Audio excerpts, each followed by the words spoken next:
My job is to somehow make them curious enough or persuade them by hook or crook to get more aware of themselves and where they came from and what they are into and what is already there, and just to bring it out. This is what compels me to compel them, and I will do it by whatever means necessary. Welcome to the Black Girls Heal podcast, where we talk about healing our intimacy disorders, unresolved trauma, and building a healthy relationship with first ourselves and then others. Every episode, we will talk about advice you can apply today to break unhealthy patterns and grow in your self-worth. I'm Shena, Love Addiction Coach and Trauma Specialist. Let's begin. Hello, and welcome to the Black Girls Heal podcast. I hope that you are doing well and feeling amazing wherever you are, however this podcast episode finds you.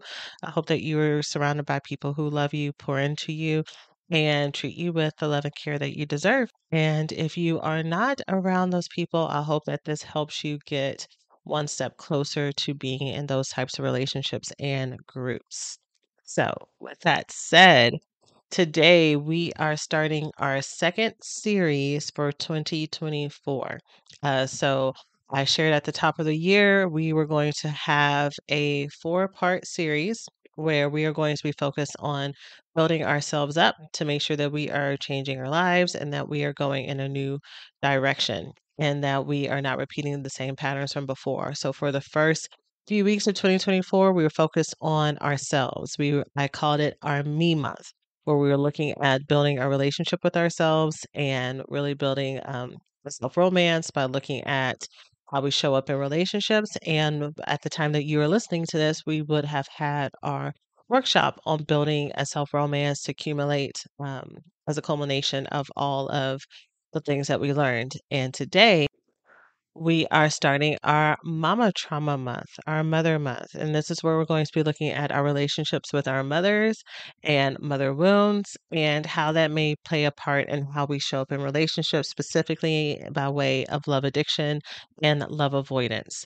So, our traumas, the things that happened to us or did not happen to us that we may have needed by way of maybe childhood emotional neglect or things like that, definitely create templates that dictate whether or not we feel safe in this world, how we show up, what is a threat and what's not a threat, whether or not we fight for ourselves, whether or not we try to appease and make other people happy, whether or not we resist and we pull away and we put walls up.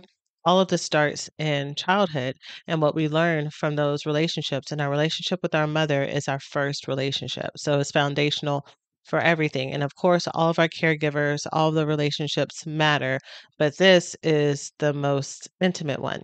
In fact, science has shown that we can start to feel and create trauma when we are in the womb. So before we even exit the womb, the emotions that our mother feels towards us, the things that are going on in her own life, the traumas that she's going through, all of that gets incepted into us as little children. And so this is, again, one of our probably the relationship outside of ourselves. This is probably the second most important relationship, and us coming to terms with healing the trauma that comes with it if we did not have a healthy relationship with our mother. And that even includes if over the years and as she has grown and she has healed and learned some things about herself, or as you've gotten better boundaries, if y'all have had a reconciliation, that is amazing. And we still have to clear out, release, heal some of the thoughts and beliefs that were given to us or that we adopted as little girls into our adulthood so that we can be free and create messages that actually ring true and that are healthy and supportive to us. So today we're going to be focused on those of us who may have mother-daughter relationships where we feel like our mother is competitive with us, which has caused a lot of unrest. And so we're going to break that down today and talk about what that looks like. So let's jump on in. Thanks for listening to this week's podcast. Before we get started, let's take a small break to say thank you to this week's sponsors. So there's someone in your life that you know you need to let go of, but you're too afraid that once you will, he or she will magically change. You're fearful that they will find someone else and that you'll be stuck alone or that they'll be happier without you. And so you're frozen, not making a change, not knowing if you are doing the right thing or if you're wasting your time. I absolutely get it. It can be so hard to let go of or even just shift and adjust relationships that mean the world to you. Where do you balance keeping true to yourself while also making sure that the relationships you have are those that benefit you? In my signature program, The Recovery School, I help you overcome this fear that keeps you stuck so that you can actually move forward by either cutting ties or creating boundaries in this relationship. In this program, I combine group coaching, attachment and therapeutic support, and clear, actionable plans to help you finally break these patterns and grow in your self worth. Learn more and get started today at therecoveryschool.com. Again, that is therecoveryschool.com. Stop sacrificing your happiness and start speaking up for what you want and the love that you deserve today. Okay, so talking about our relationship with our mothers and how and why it is so paramount. If we do not do the work around this, it's going to be very, very hard for us to move forward because these messages of trauma and everything stay inside of our brain. And so, or stays inside of our hearts and our spirits. And it can be really, it can feel like we are trying to fight an uphill battle to move past this. So we started to build on this in the building a self romance workshop this past weekend, where we talked a lot about building our relationship with ourselves, that nurturing, some body magic stuff that I taught on. And in the upcoming workshop for motherhood trauma, which is titled Cutting Ties with Mother Wounds and Other Family Trauma. That's going to be on Saturday, February 24th at 10 a.m. CST.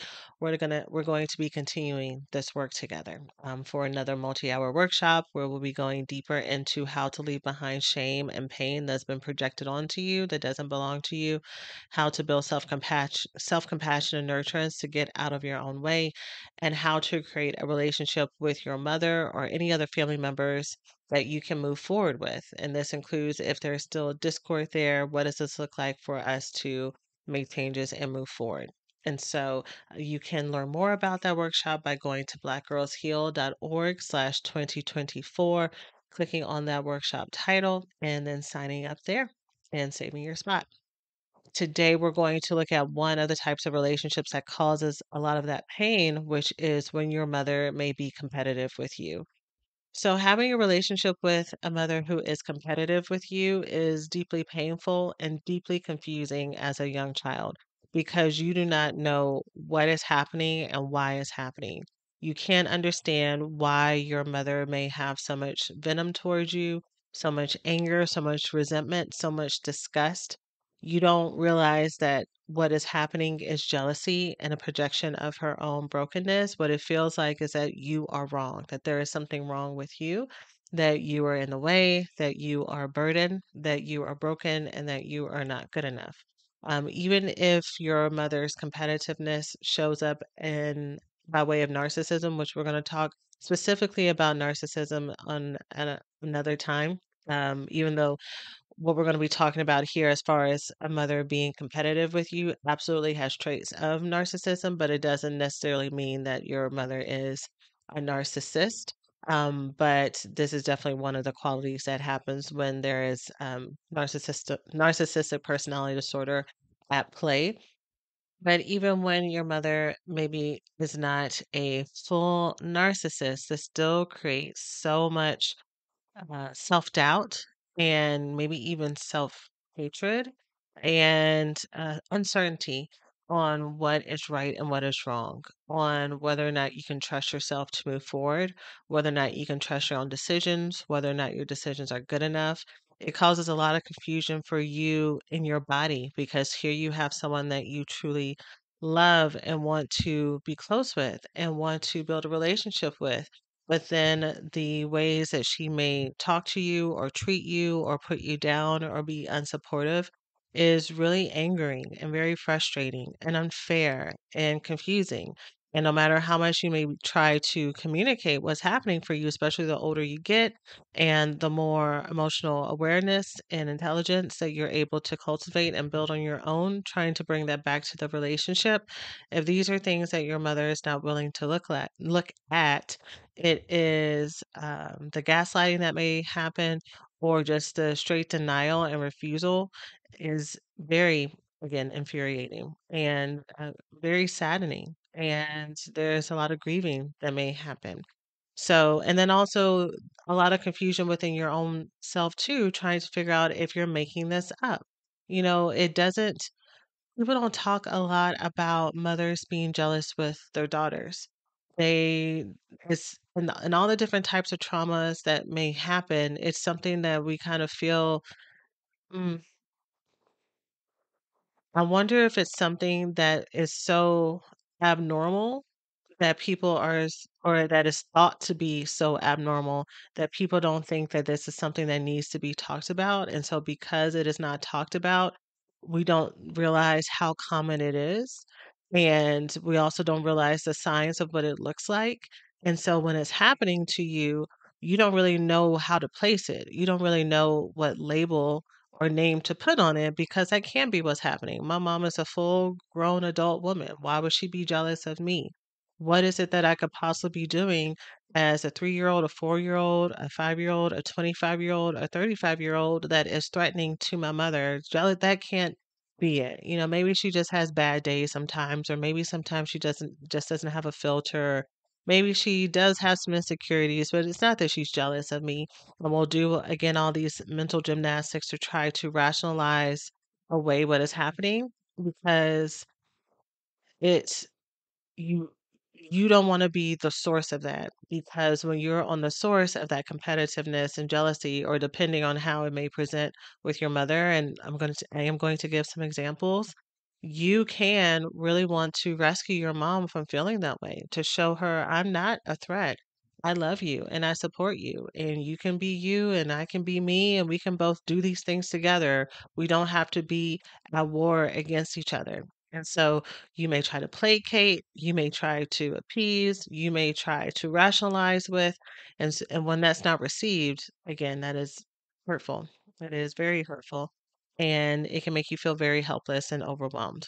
And so here are some examples of how competitiveness may show up in your relationship with your mother, if this is something that you have experienced before. One thing that may happen is that she may blend your identities together, so you can't have anything with her without her having it first, or her having it with you. So whether or not it is a style of dress, a hairstyle, a way of talking, a trip that you go to, a eating style or a diet, you decide you want to go vegan. Now she wants to go vegan. There is definitely a consistent one-upping or wanting to merge and be you. And so that may happen. You may also find that she is highly critical, either highly critical of the choices that you make, or highly bored by what you are doing or your accomplishments. So whatever you have going on, she's shooting it down. It's not good enough. She could have done it better. She heard of somebody else doing it better. Just really minimizing what is important to you and acting as if it is insignificant, frivolous, immature, waste of time, or just really pulling out all the energy in the room so that when you do say something that you are happy about or proud of, she's so disinterested that it makes you feel as if what you're doing, again, is worthless. And so I see this a lot with my clients and my students who may have a mother who is competitive with them or jealous of them, and I've gotten this question so many times. There's something good that is happening in their life, or something that they're really excited about, and they're telling everyone, and they really want to tell their mom. And so their question is, well, how do I tell my mom this? Because sometimes when I tell her, she is not happy for me, or she has something negative to say, and so I really don't want it to be that way. So what is the right way for me to say this so that she does not attack or minimize what it is that I want to bring? And so we'll talk about it, but the short verse that I want to tell y'all here is that your mom's response, especially if this is a consistent pattern in your life and you've already had different conversations with her about these types of things, this is not about presentation. It's not about delivery. It's not about communication patterns and styles. It's about your mother's own brokenness and her need to downplay and put others down. That makes her react or not react in this way. And that is not under your locus of control. When you're a young child, you grow up with this belief that you have more power and influence than you actually do. By nature of just development, childhood development, we go through different stages where the world truly is centered on us. And so we believe that we cause things. We believe that we are the center of things. Most of us, went through a stage where we wondered if we might have even had superpowers and if we could turn off the lights or bring things to us or whatever it may be, because that's part of not only a child building their imagination, but also learning their place in the world. And so when you have a life that has a lot of chaos and discord around it, a lot of neglect or a lot of abuse, you can think that you are the reason why mommy is so sad, or you are the reason why the relationships are not working out, or you are the reason why everyone is so stressed, not realizing that there's a whole big world that is happening and was happening before you even got here. And the emotional maturity and health of a grown adult person has nothing to do with you, that they're the one who's in charge of building their own set of skills and ability to show up without putting that pressure and traumatizing other people, especially young children around them. But you as a young child, you don't know that. And so you just grow up this with this belief that it is your responsibility to fix and to appease and to make others comfortable. So in this example, it just makes sense that this is how this shows up. How can I show up in a way that makes this easier because you think that what is happening here is about you, but it's not about you. It has never been about you. You may be the target of what's happening. You may be the person that's been scapegoated for most of your life. You may be the one who that problems have been blamed on. But we just know, you just know in general that if you ever meet someone who's always saying that this other person is the problem, that is that person's fault, at some point, you gotta look at that person and say, "Okay, well, then what are you gonna do about it?" If this person is so horrible and you are in a relationship with them, then it sounds like you need to change your mindset and do something different. Otherwise, you're choosing to be miserable, right? At some point, you gotta stop blaming other people for how you feel. And so, if your mother has been blaming you for her depression, for her sadness, for her anger, for the reasons why she is behind in life, sounds like she needs to do something different and make a decision to choose to have her power back. Because lamenting about what could have been and what should have been is not bringing her any closer to her freedom. If anything, it's making her feel worse. And there's not enough blame and projection that's going to get your time back. As long as you have breath in your lungs right now and power in your bodies and the ability to move forward and a sound mind, you have the resources to make a change. And it may be hard and it may be very big, but that's not the same thing as impossible. I'll say that again. Something may be really hard and it could be a really giant task to do, but that's not the same as it being impossible, unless you decide that it's impossible. And so it's up to you as a daughter, if you are a daughter in this situation, to understand that you are not in charge of moving your mother's mountains and rocks, that is her role. It's always been her role. Your role is only what's in front of you. Another example of how this competitiveness may show up is the same things that she is criticizing you and telling you that it's not good enough or is dumb or is frivolous are the exact same things after she's convinced you to not do it that she picks it up herself to do. She may try to or has been successful in taking friends from you, taking lovers from you, showing that she still got it by way of humiliating you and showing that she's better than you. So these are all examples um, of a mother-daughter relationship that is competitive. And so I've already shared how this impacts us and by way of making us feel as if we are to blame. But in relationships, it makes us more susceptible to being codependent. It makes us more susceptible to not really knowing ourselves and loving ourselves. It makes it harder for us to trust others. That was one of the things that I would see, especially when I first started the recovery school program, is all the women who would come in with discord with their mothers, and by way of being in our group calls, seeing a lot of their fear and animosity or distrust of women dissipate because now they're in a safe community with other women who are actually moving forward and actually can communicate and actually are not going to hold a grudge and are actually going to communicate. And so seeing that that was possible was in itself just mind blowing and healing. And it helped to give hope that this exists in the real world outside of the internet and outside of our little safe space and bubble. And it helped to create more change.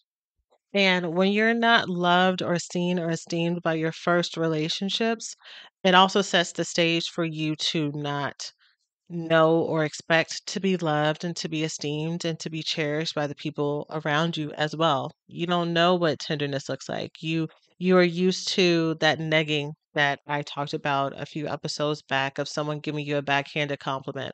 I was thinking today about there was one example of negging that I didn't give, but I think it may fit here.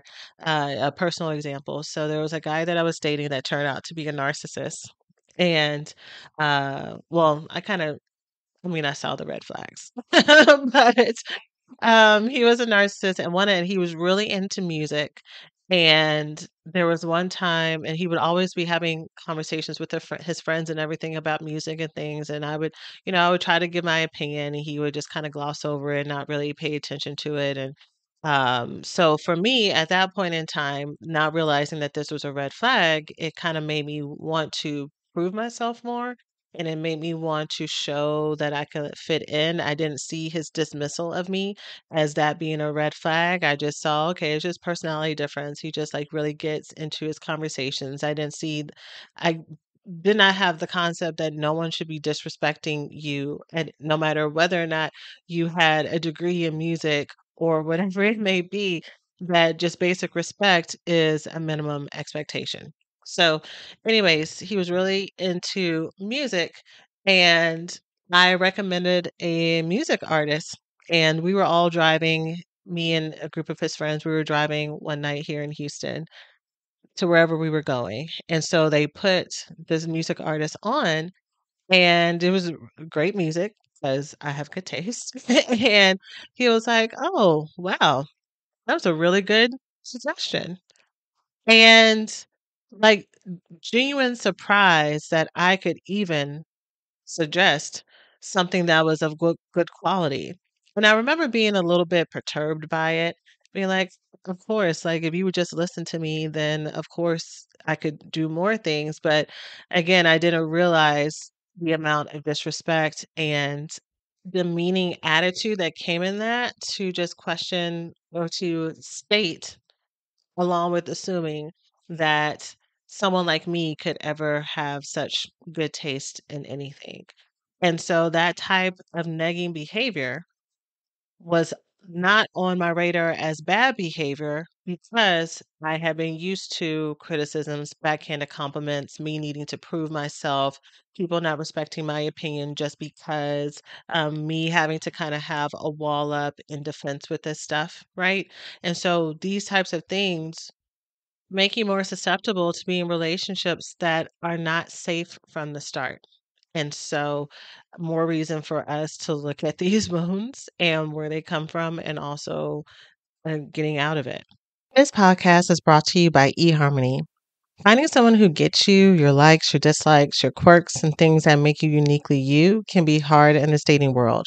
We are all an incredible mix of interests, experiences, and backgrounds, and finding someone who is just not good on paper but is actually good for you is the biggest trick. That's why I really love eHarmony's personality based dating app, which helps you find someone you can be your whole self with and connect with all other points, not just physical. One of my favorite connections on eHarmony was a single dad who, when he wasn't teaching kids, he was taking care of his adoptive kids and hosting really fun theme parties. He even aspired to help people heal from trauma.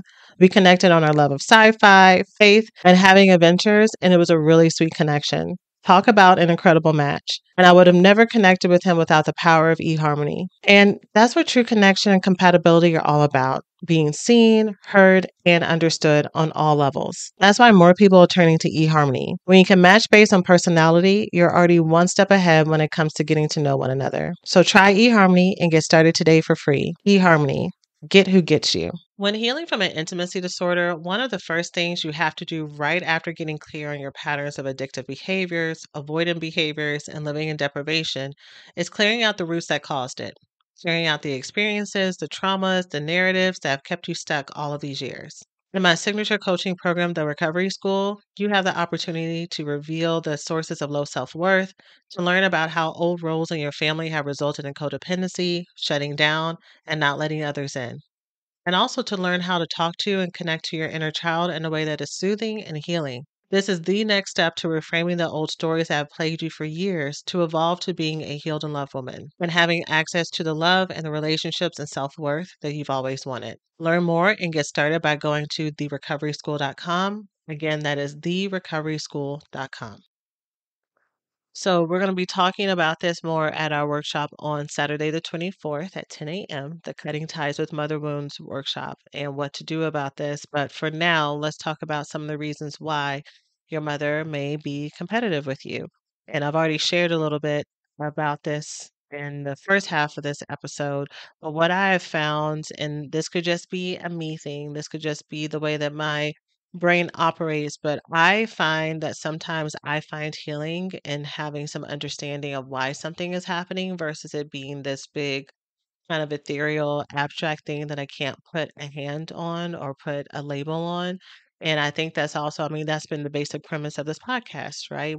And I talked about it more in the earlier episodes when I was talking about my healing from love addiction. I was doing all these things when it came to relationships and pushing people away and letting people in and acting addictive and being really codependent and just losing my mind while I am supposed to be an expert in helping people with relationships. Your girl got a whole master's in marriage and family therapy. I'm helping other people change their life. And meanwhile, my life is in shambles behind the scenes.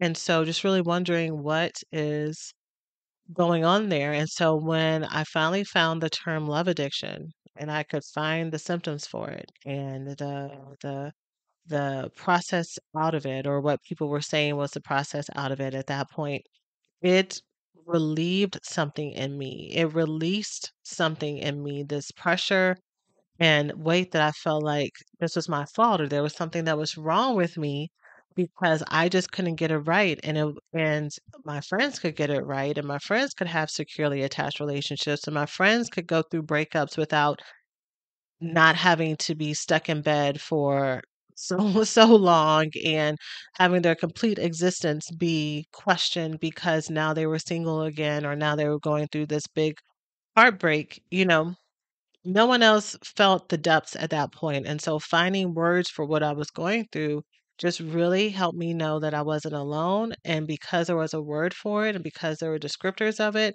that and it could be defined meant that there was a way out, right? Meant that there was a solution for it.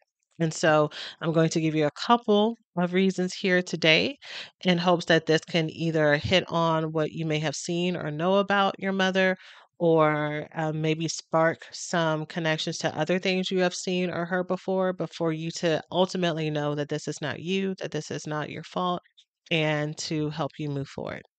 Okay.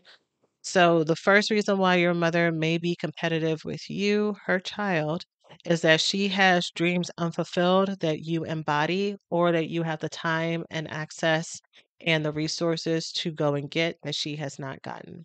And so she is jealous of that. You represent for her dreams that are lost, dreams that she abandoned. And this is not because you caused it, not because you are the source of this pain, but again, these are projections. It is very easy, y'all. And I know even me just saying that out loud can be very hard because, especially if you had a mother who was competitive with you and did not, these weren't things that just you kind of felt in the air, but she may have actually said this to you. She may have said this out loud. She may have said something as horrible and wrong as you ruined her life out loud to you. And it can stay with you. And so hearing me say these things, you're you're thinking, like when I say this isn't your fault, it doesn't connect because everything in you has told you that this is your fault and that you have caused so much pain. And I want to remind you of something first before I continue to go. Your life is precious. You are valuable here on this earth. Your existence has been the source of so much love and joy, and there are things that only you can do in this world that no one else can do. No one else. And it doesn't matter what anyone has told you, that your mix, your makeup, your belief, your values, your height, your body shape, your skin color, the way that you are here in this earth is purposeful and is intentional. And there is no mistake in you. There's no mistake in your existence. There's no mistake in your presence. There's no mistake even and what has brought you to this point, because it has informed you to let you know, um, not only the things that you want, but the things that you don't want. And there are people who have had trauma, and sadly, that includes our mothers sometimes, that have had trauma that no one taught them how to work through, how to circumvent, that they had tragedies and things that happened that no one helped them with, and it made them feel hurt, and it made them feel bitter, and um, it may have really truly put them in some unfair situations. But you, as a helpless young little girl, as a young baby in this world, your only job here was just to exist and be here. You did not come here to be someone's cure, to be someone's remedy, someone's solution. That has always been on the onus of that person. And so sometimes it is easier when you are feeling very hopeless and when you are grieving what could have been and what might have been, for you to find a person or a thing or a situation to really focus on and ruminate on. And if this was different, if this was better, then I would be better. But like I said earlier in this episode, at some point, let's just say that that's true. Let's say that something really bad and horrible happened to you that really threw you off base. How long are you going to allow that to stop you from moving forward? At some point, the onus is on you. It may explain what happened, but it doesn't excuse. It may explain you, but it does not excuse you. And so, if your mother has projected her unfulfilled dreams and her kind of learned helplessness, and the reasons why she is kind of feeding this fear and insecurity that she's too old, that it's too late, that she doesn't have enough, that she isn't enough, and has put that onto you, that is between her and herself. That has nothing to do with you. And you, as a daughter, going back to what I was saying about this being so confusing, you can see these things. And especially because you are a good daughter, the majority of the women that I work with feel the way I'm about to say, is that you can see what's going on. You can see the impact of this. And it may even make you a little bit angry, but you love your mama so much that it pains you to see her in pain. It pains you to see someone that you see all the potential in, that you see all the beauty in, that you see all the talent in, that she cannot see for herself. And you want her to see it. You want her to feel better. You want her to have everything that she wants and desires. But the vitriol that comes at you is really painful too. And the vitriol is not only painful for you, but it stops her from being able to see that she has all the power and majesty and light in her hands, that she's never lost it, right? That just like Dorothy always had those ruby red slippers that could take her home at any time, your mother has that in whatever form in her own life as well. And seeing that disconnect makes it hard for you because you really love her. But like I said, we're going to talk more about how to let all this go, this projected stuff go in our workshop. But I'm telling you right now, the thing that you need to do here is to understand that you are not a uh, intermediary for your mother having all of her dreams come true. Your mother is in charge of making her own dreams come true. You are in charge of building your own life. You are in charge of building what works for you. And her job in this world was to raise a daughter, to raise a woman to be her best self. And by her doing that, she is successful. And whether or not that best self comes out as a chef, or comes out as a school teacher, or comes out as a stay-at-home mom, or comes out as a podcaster, or comes out as a sales associate at Nordstrom. As long as that woman is confident and standing on her feet and has built a healthy relationship of love and queendom on the inside of her, your mother has done her job. And that is something for her to be proud of. And if she cannot see that, that is for her to manage and work through, not you. A second reason why your mother may be competitive with you is if she has been unloved by men or by others, and you represent love that was so easily given to you that she cannot connect with. So we have, or maybe in my world I have, but I'm going to say we just for ease of telling this. But we hear lots of stories of mothers who are jealous of their daughters' relationships with their fathers, and because they feel like that daughter is getting kindness and attentiveness and love and tenderness and adoration and gifting and affection that the mother is not getting. And so you become the other woman. You become the mistress. You become the source of discord. And so she may treat you less than or treat you like the enemy because of what she has made up, that there can only be one woman. There can only be one number one. And even though you are a child, and even though you are her child, you are enemy of the state.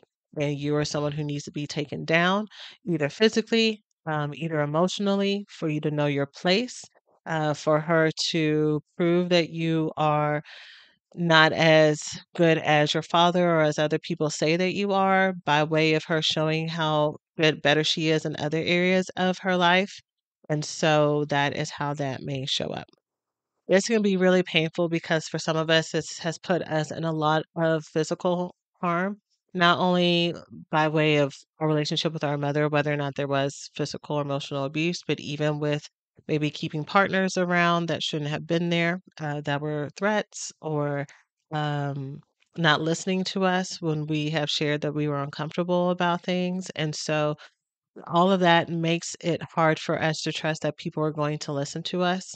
It makes it, again, hard for us to trust other women and other relationships because our first core relationship has been with a woman who was competitive with us when it came to men in our life, when it came to love and affection in our life, that withheld love and affection for us because they didn't want us to be spoiled, or they didn't want us to get too comfortable with being loved and taken care of.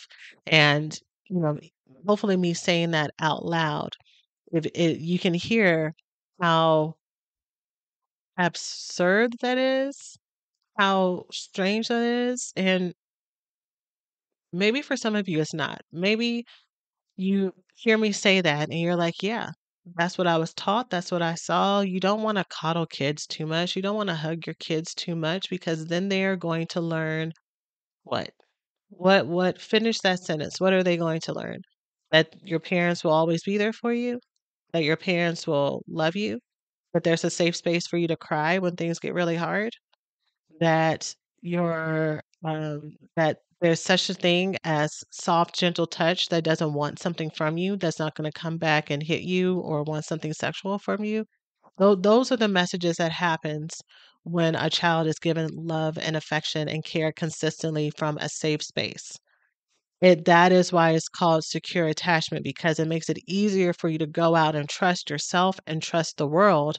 And also it lets you know that if there's anyone who does something that's not according to this safe space and safe base that I have, something's up.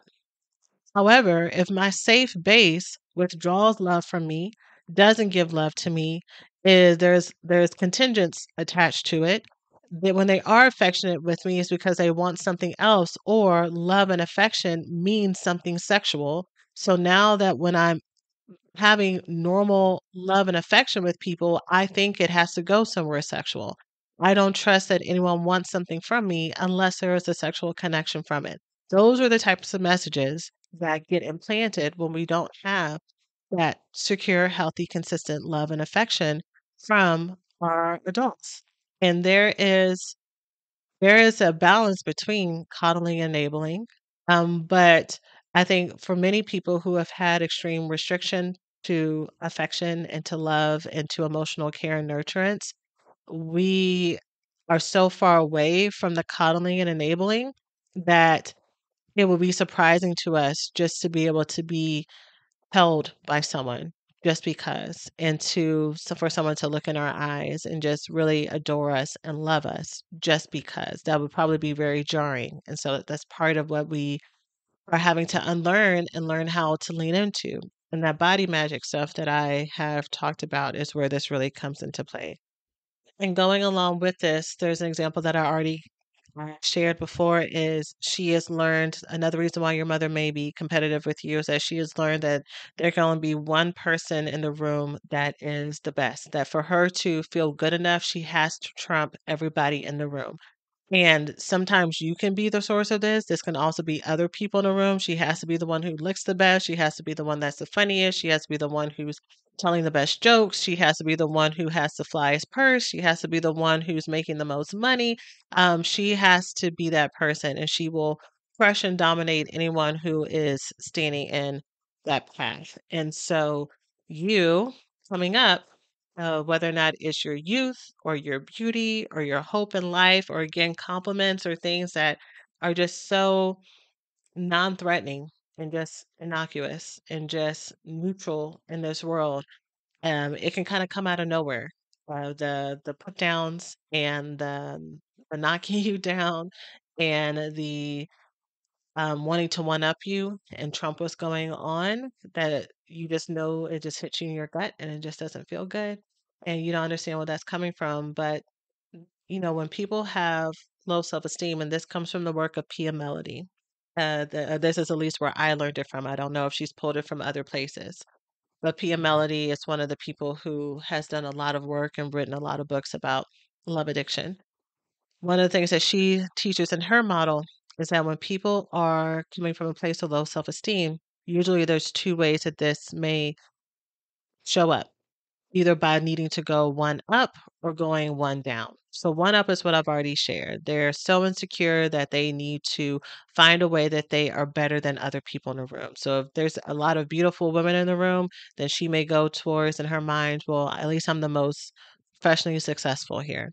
If there's a lot of people in the room who have a whole lot of money, well, at least I'm the prettiest in the room, or at least I'm the smallest person in the room, or whatever it may be. But she has to do something in her mind to justify her existence and justify that she belongs places by going one up. One down is I feel worse than everybody in this room. I'm not good enough. I'm not pretty enough. I'm not smart enough. I'm aware that I don't belong in this room, or at least that I feel like I don't belong in this room.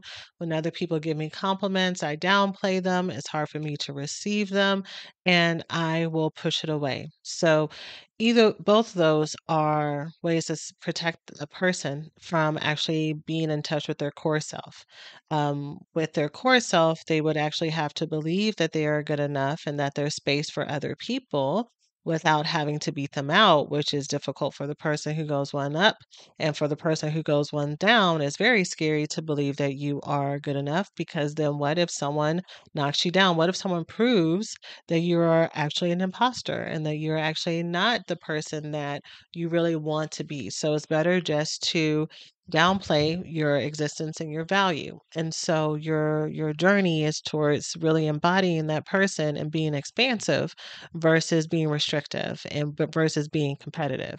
And so your mother, if she has not learned how to really esteem herself, because she had to fight for everything and she had to prove that she was better than everyone, um, that goes for literally everyone who's in her path, including you.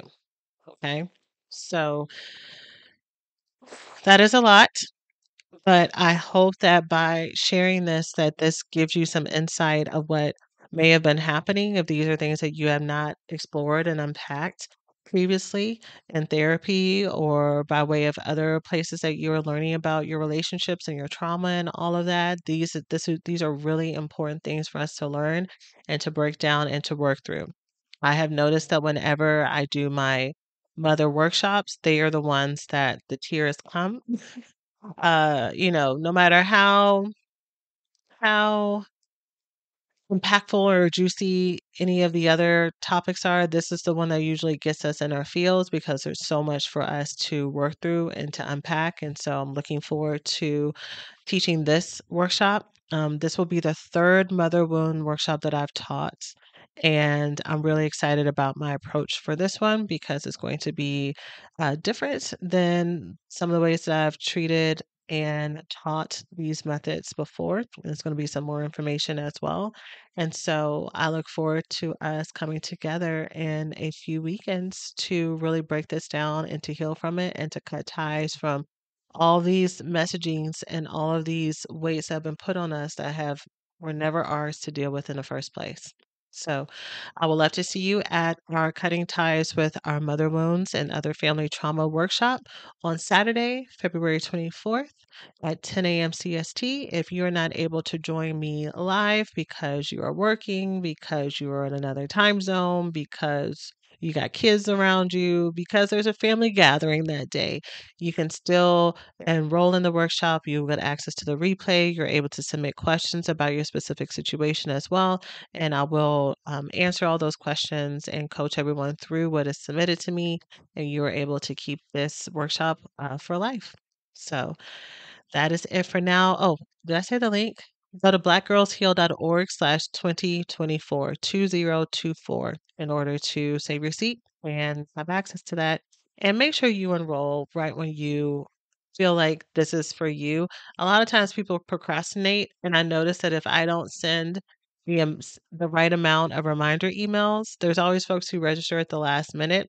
And I would hate for the procrastination bug to get a hold of you, especially if you're not on the mailing list. So as soon as you hear me talk about workshops and talk about offerings, and you're like, that is what I need, go ahead, stop what you're doing, pause your walk, open your browser, click on the link, and go ahead and register. Use your little Apple Pay button, and save your seat so it's one less thing for you to worry about, and so that you can set yourself up for success.